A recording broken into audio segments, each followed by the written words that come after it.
आयुर्वेदले भन्छ नसा ही शीर्षोद्वारम अर्थात् नाक नै शिरको मुख्य द्वार हो। आज हामी बुझ्नेछौँ नस्यकर्म।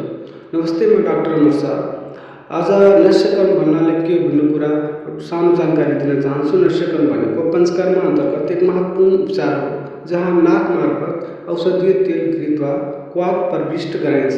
यसले शिर, नाक, कान, नेत्र, मस्तिष्क सम्बन्धी रोगहरूमा अत्याधिक लाभदायक र प्रभावकारी हुन्छ। आयुर्वेद अनुसार नस्य गर्नाले ऊर्ध्वजत्रोगत व्याधि अर्थात् शिरभन्दा माथिको रोगहरूको शोधन तथा शमन गर्छ। यसले कफ शोधन, वात शमन र मनमा स्रोतलाई सन्तुलन राख्न मद्दत गर्छ। प्रोसिड्युर पूर्वकर्म पहिलो बिरामीलाई सुताइन्छ, टाउको अलि पछाडि झुकाइन्छ, नाक कपालको अगाडि भाग र ग्रीवा हल्का अभियान र शोधन गरिन्छ। प्रधान क्रममा औषधीय तेल 38 देखि 40 सेल्सियसमा तताएर पहिलो दायाँ त्यसपछि बायाँ नाकमा 2 देखि 6 थोपा हालिन्छ। बिरामीलाई हल्का सास तान्छ, घाँटीतिर आएको औषधि थुकिन्छ।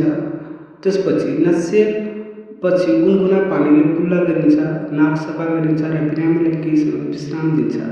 नस्यकर्मले sinusitis, migraine, headache, allergy, nasal blockage, कपाल जन्नु, नेक स्टिफनेस, मानसिक तनाव आदि ऊर्ध्वजत्रोगत रोगहरूमा राम्रो फाइदा गर्छ।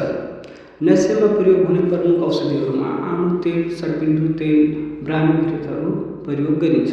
नस्य दिने बेला हामीले 4 अङ्गुल माथिदेखि ड्रोप वाइज नस्य 2 देखि 6 ड्रोपसम्म दिन्छ। नस्य सकेपछि हामीले बिरामीलाई तिलको मनतातो तिलले मसाज गर्नुपर्छ। मसाज गरेपछि हामीले नस्यपछि चिसो हावा, धुलो र धुवाँबाट टाढा रहन सल्लाह दिनुपर्छ। चिसो खानेकुरा जस्तै दही, आइसक्रिम, चिसो पानी खानु हुँदैन। हल्का तातो र सुपाच्य भोजन लिनुपर्छ।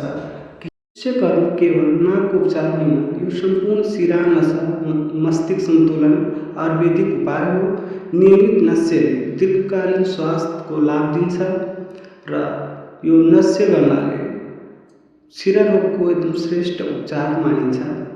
यति भन्दै धन्यवाद।